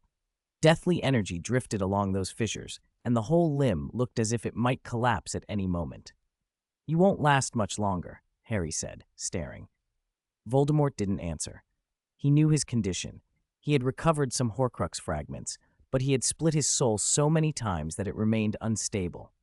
Even a tiny remainder of his soul was still far stronger than a normal person's, and that volatile soul combined with this fragile body made the whole thing liable to fall apart. He'd come to Hogwarts to find the Horcruxes he'd hidden and repair his soul. Unfortunately, the diadem he'd placed in the Room of Requirement was gone. He did sense another shard of his soul somewhere at Hogwarts, but it was faint, and he hadn't been able to locate it. He flicked his wand with renewed violence. Another blinding green bolt screamed across the room toward Harry. The sofa that had sheltered him took the full blast, splintering and sending stuffing and wood in every direction. Wizard duels were monotonous in their repetition. Avada Kedavra! Expelliarmus! The two spells met in midair, but Harry's red light was swallowed by the green and he was shoved back until his shoulder slammed into the corner of the room. In raw power, he was no match for Voldemort. He had to change tactics. "Full body bind," Harry cried. Ropes shot from his wand tip, and at the same time he waved it to transform the scattered splinters into a flock of wooden birds that filled the air and obscured vision. The ropes were easily dodged, but the wooden birds swarmed wildly through the cramped room, disrupting Voldemort's sight and movement. Voldemort sliced through several of them with a flick, but more kept coming. This was where Avada Kedavra failed. Single-target devastation was useless against a noisy, distracting swarm. Voldemort's impatience showed. He waved his wand, and raging fiendfire swept through the chamber, turning the wooden birds to ash. But fiendfire made no distinction between target and caster, and this fragile body of his could not endure it either. He had to reel the fire back, but not before chaos erupted. Seizing the confusion, Harry slipped through a gap in the flames and closed with Voldemort. He couldn't outspell him, but he had one last ace, the ancient magic inside him. The summers with the Dursleys had not been wasted. They had nourished that strange power. Now it was time to use it. Harry wrapped his arms around Voldemort's thin upper body and clamped down on the slender neck like iron pincers. "Let go, Potter!" Voldemort shrieked. In this body, he was no larger than a first-year child. Under Harry's full strength, he could barely move. You could have the most powerful spells, but Vincent's training had taught Harry that physical conditioning mattered too. He even bit. He fought like a wild animal. The moment they made skin-to-skin contact, a strange force flowed from Harry into Voldemort through the contact. It was the ancient protection Lily had woven with her life. "Let go!" Voldemort screamed again, and this time, his voice carried a magical pressure that struck Harry's eardrums like a hammer. Dizziness swallowed him. His mind went blank. An instinctive, compulsive force, something primal, took over his body, and his arm muscles loosened as if commanded by another will. Harry had no time to think. His grip faltered. Before he could react, a sudden shockwave exploded outward from Voldemort. The impact threw Harry backward. He hit the wall of the Room of Requirement and slid to the floor, breath knocked from him. His organs felt jarred, his vision swam, and his scar burned. He shook his head, dazed and bewildered. For a terrifying instant, his body had been beyond his control. What had just happened? Voldemort stood where Harry had left him, breathing hard. He straightened his torn robes, a flicker of surprise in his eyes that shifted quickly into a cruel understanding. He looked at Harry with a small, satisfied smile. "I see," he said. "So a part of me is inside you." Lord Voldemort's words hit Harry like a plunge into an ice cellar. He had thought the fragment of soul hidden in his forehead was a secret. Vincent had explicitly warned him Voldemort must never learn of it. A chill ran up Harry's spine that felt worse than any curse. "What are you talking about?" Harry forced himself to sound calm. Are you scared? Voldemort caught the flicker of panic on Harry's face instantly. His eyes narrowed, then he smoothed his expression as if the frightened boy had never existed. It seems I guessed correctly, he said, low and certain. He stepped forward slowly, his cracked left hand dangling from the torn sleeve, his wand leveled at Harry. A fragment of my soul is inside you. It seems to have merged quite deeply with you. Harry couldn't let him keep talking. He shoved his fear under, slammed his jaw shut, and let contempt and challenge show on his face. Oh, really? He sneered, tightening his grip on his wand. If you want it, then come and get it yourself, Voldemort taunted. Expelliarmus, Harry shouted. This time the disarming charm burst out of him like a spitting, furious dragon. Power flared in his veins as if bravely forced from the corner he'd been backed into. The red beam screamed straight for Voldemort's chest, with more speed and force than Harry had ever managed. But Voldemort was ready. Protego! A silver shield snapped up, and Harry's spell struck it and died, nothing but a ripple against an ocean. Voldemort didn't give him time to cast again. As soon as the shield took the disarming charm, the Dark Lord's wrist flicked and a spell flew straight at Harry's face. There was nothing Harry could do. The spell hit him, his vision went black and he fell. The last thing he saw was Voldemort leaning over him, that cruel smile coming closer, those red eyes sucking at the light. A cold pressure touched his forehead, Voldemort's wand. Let me see where you've hidden it. Consciousness dropped away into absolute black. When Vincent returned to Hogwarts, he felt a sour, persistent unease. The castle was quiet, almost unnervingly so. Night had fallen, and most students should have been in their common rooms. He thought of John. John was a Slytherin, and if he needed to check on him, he would have to go to the Slytherin common room, which would be inappropriate to do alone. He could find Snape or seek out Dumbledore, though the headmaster had been oddly absent lately and hard to pin down. He set off, deciding to locate someone in authority. On the ground floor corridor, he almost ran into two familiar figures rounding a corner, Hermione Granger and Ron Weasley. Hermione looked anxious. Good evening, Professor Vincent, she said hurriedly. Vincent glanced at them. Good evening. Where's Harry? Isn't he with you? Ron blurted, confused. Oh, are you two on a date? And immediately regretted it. Hermione cut him off. Ignoring Ron's aside, she said, Harry should be in the room of requirement. We tried to find him, but the door wouldn't open for some reason. The room of requirement only opens the exact room you think of, Vincent said. If Harry went in, you must picture the same version of the room to get in. We tried that, Ron said. We agreed to meet in the common room version of the room of requirement. The door appeared, but we couldn't push it open. Vincent's expression hardened. Something about their words put him on edge. I'm worried about Harry, too, Hermione said. All right, I'll take a look, Vincent replied, and he turned for the stairs. It was best to see for himself. Hermione and Ron exchanged a quick glance and fell in behind him. They hurried to the tapestry on the 8th floor. Under Vincent's direction, Hermione performed the standard procedure, walking back and forth 3 times in front of it. The tapestry shifted and a smooth door formed on the wall. It did the same before, Hermione said as the door appeared. The door showed up, but it wouldn't open. Alohomora didn't work either. They could have forced the door, but that might damage the Room of Requirement's enchantments. Vincent stepped forward, placed his hand on the panel, and spoke calmly. Finite incantatum. He didn't draw his wand. A subtle magical vibration radiated from his palm, and the door's resisting aura fizzled. With a sharp cracking sound, the residual ward shattered. He pushed the door open. A blast of cold and dust washed over them. The room beyond, a version of a cozy common room, was a ruin. Scorch marks blackened the walls and deep pits pocked the plaster. Shredded wood and torn fabric littered the floor. In the center of the devastation, a single figure lay on the floor. Harry, motionless and pale, eyes closed, his wand a short distance away. The room was otherwise empty. Harry! Hermione and Ron cried and started to rush in. Wait, Vincent held up a hand sharply and scanned the room for lingering danger.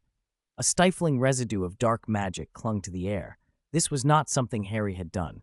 Only when Vincent was sure there was no immediate threat did he step aside. Be careful.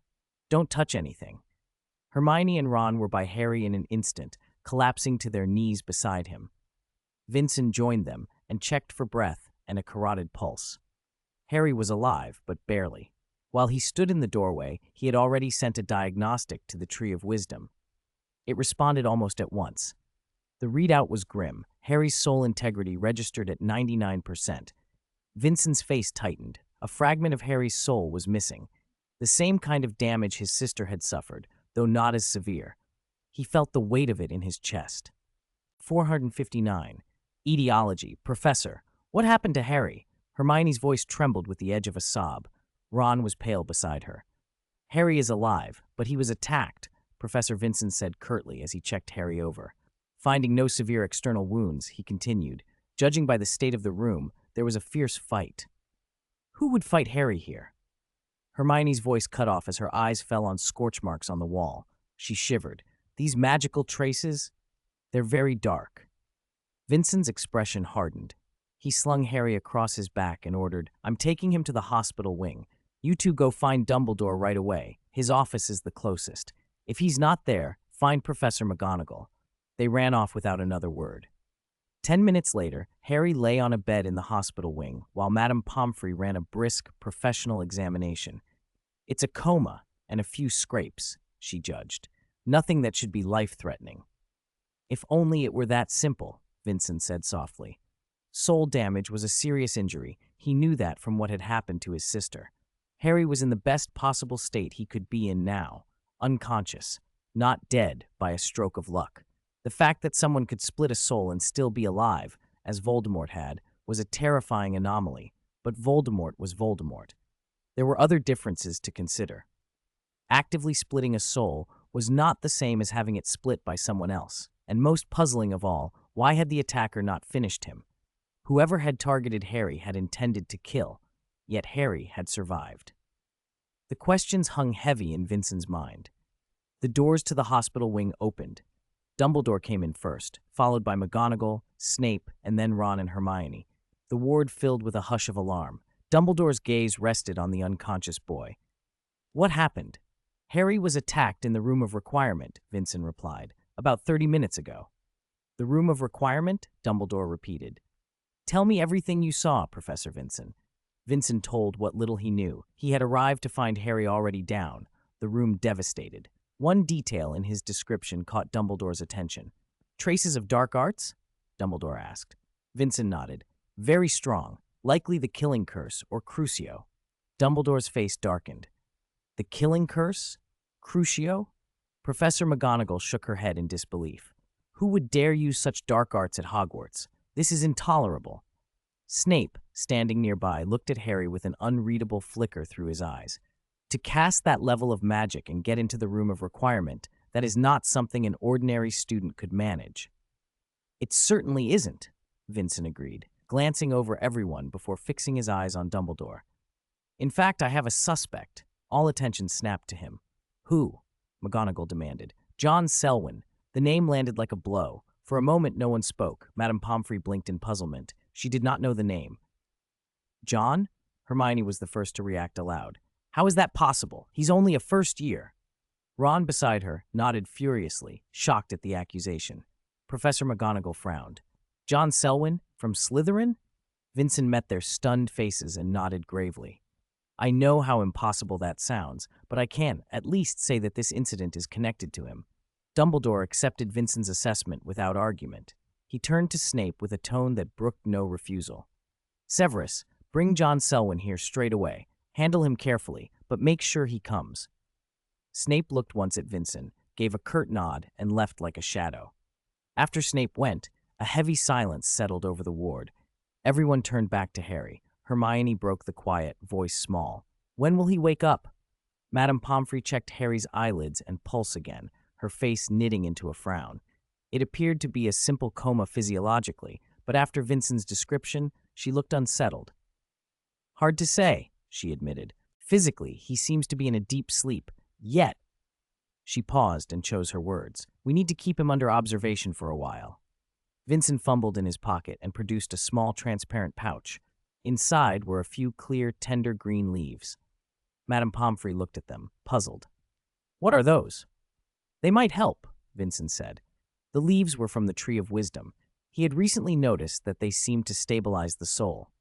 He couldn't be certain of the full effect without trying, but they sometimes helped steady whatever shuddered in a person's inner self.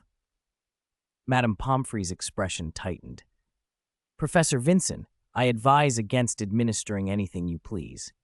It will be fine, Vincent said and took a leaf anyway. He crumpled it into a ball and slipped it into Harry's mouth. The leaf's green mass shifted into a soft green light and vanished as soon as it crossed Harry's lips, leaving no trace. The method was crude and simple, but the effect was immediate. Harry's body twitched once. Harry? Hermione and Ron surged forward to the bedside. Harry's eyelids fluttered open. For a long moment, his eyes were unfocused, as if he had just woken from some terrible dream. He blinked slowly, his gaze roaming the ceiling, before it finally began to settle. Mate, are you all right? Ron leaned closer. Vincent pushed through the crowd, leaned over Harry, and asked, Can you see my face clearly? Harry shook his head weakly. Can you speak then? Vincent pressed. Harry opened his mouth, but only a few broken syllables escaped. Vincent sighed. As I thought. Albus Dumbledore stepped forward, studying Harry's unfocused eyes and the spasms in his limbs. In a low voice, he said, It's not just his speech. His soul has been damaged, isn't it, Vincent? That's right. Vincent's voice was grim. At this point, it's a miracle he's awake at all. Dumbledore's expression tightened. Vincent brushed the hair from Harry's forehead and froze. The lightning-shaped scar was gone. In its place was only a patch of wrinkled skin. The implication was unmistakable. Someone took Lord Voldemort's soul fragment, Vincent said. Souls are complicated things. Whoever did this may have torn away part of Harry's own soul in the process. That would explain the coma. Wait. Hermione's voice cut through the room. She kept it steady, but a tremor betrayed her. Why would anyone take Voldemort's fragment? Because it's Voldemort himself. Vincent spoke calmly, and the words hit the infirmary like cold water on hot oil. Dumbledore's steady voice followed, deliberately tempering rising panic. That remains a hypothesis. Hermione's brow furrowed with another concern. If that's true, how does John fit into any of this? That's complicated. Vincent answered. For now, we need Severus Snape to find John. Harry stirred then, his lips moving with painful slowness. He managed a single, chilling phrase. John is Lord Voldemort. After that, he sagged as if someone had cut his last thread of strength and fell back into unconsciousness. The room went silent. If Harry named him, that was as close to proof as they were going to get. Minerva, Vincent, Dumbledore ordered, assist Severus at once. They left the infirmary and found Snape waiting, his cloak filthy from hurried passage. He reported curtly, Selwyn is not in the common room. His roommate says he rarely sleeps in the dormitory and returns very late. I questioned the students in the common room. No one has seen him. Everyone felt the air go out of the room. John's disappearance made Harry's words grimly credible. A first-year couldn't have made such strange moves on his own, especially a Muggle-born. Minerva, Dumbledore decided, assemble everyone. We need a thorough search of the castle. Professor McGonagall nodded. The staff combed the castle from dungeons to highest tower. They found nothing by nightfall. Dolores Umbridge was not informed to assist. The exclusion seemed deliberate. By then, most of the faculty treated the possibility as effectively certain. John Selwyn was Voldemort. How the Dark Lord had come to occupy that body remained unknown. The unrest did not interrupt ordinary students' lives. Classes continued. The school itself tried to keep to routine. Neither Harry nor John attended lessons, of course. The incident sparked endless discussion. Harry was, after all, the most watched student at Hogwarts. People checked the infirmary whenever anyone was missing, so Harry's presence there was quickly noted. John's absence went largely unnoticed. He had been an unremarkable first-year Slytherin. Nearly a week passed. On Saturday, Vincent sat in his office marking piles of long-overdue assignments.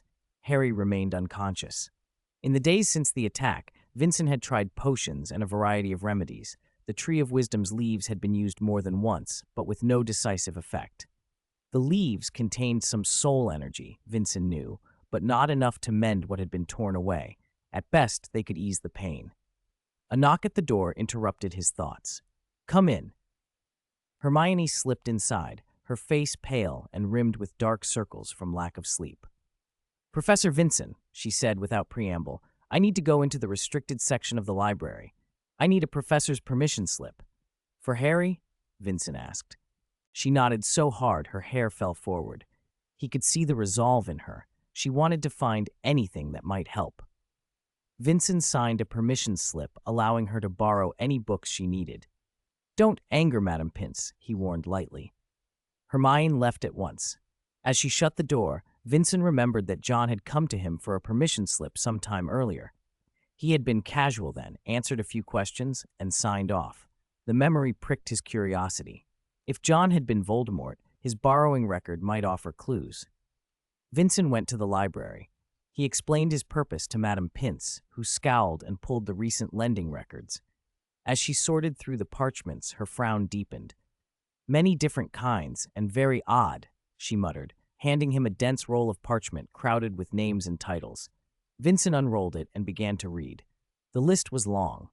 John Selwyn had borrowed a great many books, of every kind,